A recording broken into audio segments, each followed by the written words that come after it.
చిన్నప్పుడల్లా పెద్ద మూట కట్టే పంపిస్తుంది మా అమ్మ. ఖాళీ చేతులతో ఎప్పుడు పంపియదు. ఇప్పుడు ఏమేమి పంపించిద్దో చూసేద్దాము. ప్రెజెంట్ అయితే మేము వెళ్ళేటప్పుడైతే ఈ 2 మూటలు కట్టేసి కార్లో అయితే పెట్టేశాము. ఒకటి మా చిన్నమ్మోళ్ళకటి, ఇంకో మూట అయితే నాకు. ఎప్పుడు మమ్మల్ని విడివిడిగా అయితే చూడలేదనమాట. అంటే తను చెల్లెలు, ఈమె నా కూతురు అన్నట్టు ఎప్పుడూ చూడలేదు. మా అమ్మ వాళ్ళ చెల్లెలు వాళ్ళనైనా సరే నన్నైనా సరే ఈక్వల్గానే చూస్తుందనమాట. ఏం పంపించినా వాళ్ళకు కూడా నాతో సమానంగానే పంపిస్తూ ఉంటుంది. ఇంకా ఆ రోజు వచ్చేసరికి నైట్ లేట్ అయిపోయింది. సో ఆ రోజు అయితే ఓపెన్ చేయలేదు ఇంకా ఏమీ కూడాను. తర్వాత నెక్స్ట్ డే రోజు అయితే మార్నింగ్ అయితే పనులన్నీ చేసుకున్న తర్వాత ఓపెన్ అయితే చేస్తున్నాను అనమాట. బుడ్డోడు అయితే అప్పడాలు బాగా తింటాడు. అందుకని తెచ్చిన ప్యాకెట్ అక్కడ ఓపెన్ చేసేసి కొన్ని వాడికి తినిపించి మిగతా ప్యాకెట్ కూడా నాకే పంపించేసింది. ఇదిగోండి ఇవే, నేను కూడా తింటాను. రైస్ తినేటప్పుడు 2-3 వేసుకొని అయితే తింటాను. బాగా అనిపిస్తూ ఉంటుంది అవి.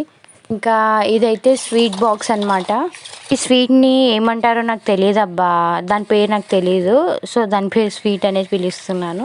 ఇవి కూడా టేస్ట్ బాగుంటాయి. మా వారు తింటారు వీటిని. ఇవి కొంచెం బాదుషాలానే ఉంటాయి అన్నమాట, టేస్ట్ స్వీట్గా. నేను కూడా స్వీట్స్ బాగా తినేదాన్ని, కానీ మా చిన్నోడు పుట్టాక తర్వాత నుంచి స్వీట్స్ పైన మనసు అయితే చచ్చిపోయింది. ఎప్పుడన్నా తినాలనిపిస్తే ఒకటి హాఫ్ లేదా ఎక్కువ తినలేను అస్సలు.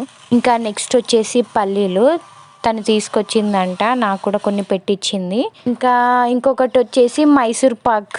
ఇదైతే ఎన్ని రోజులైందో చూసి అస్సలు. అప్పట్లో అయితే రాఖీ ఫెస్టివల్ వస్తుంది, ఏమైనా ఫెస్టివల్ ఉంది, ఎవరికైనా చుట్టాలకి పెట్టాలి, ఏం చేయాలి అనుకుంటే ఇది తెచ్చి పెట్టేవాళ్ళు. ఏదైతే అసలు ఇప్పుడు కనిపించట్లేదు కూడా షాప్స్లలో, ఇక్కడ లేనే లేవు. ఇంకా ఇంకొకటేమో అటుకుల ఫ్రై అయితే పంపించింది. లైక్ మిక్చర్ టైప్లోనే అటుకుల ఫ్రై అనమాట. కిందికి చూపిస్తే అది ఒలికిపోతుంది. సో నార్మల్గా చూపిస్తున్నాను.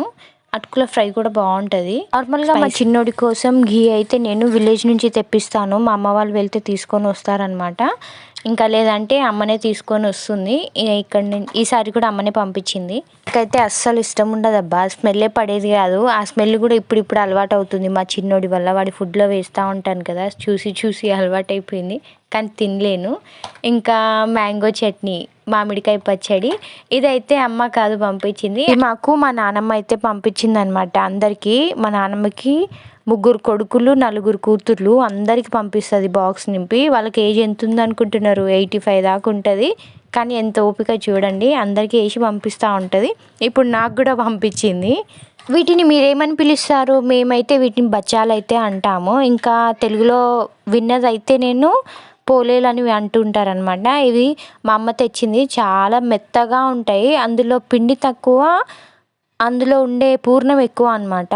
ఫుల్ వీడియో అయితే ఛానల్లో ఉంటుంది, వెళ్ళి చూసేయండి. దీని కిందలే లింక్ అయితే ఇస్తాను.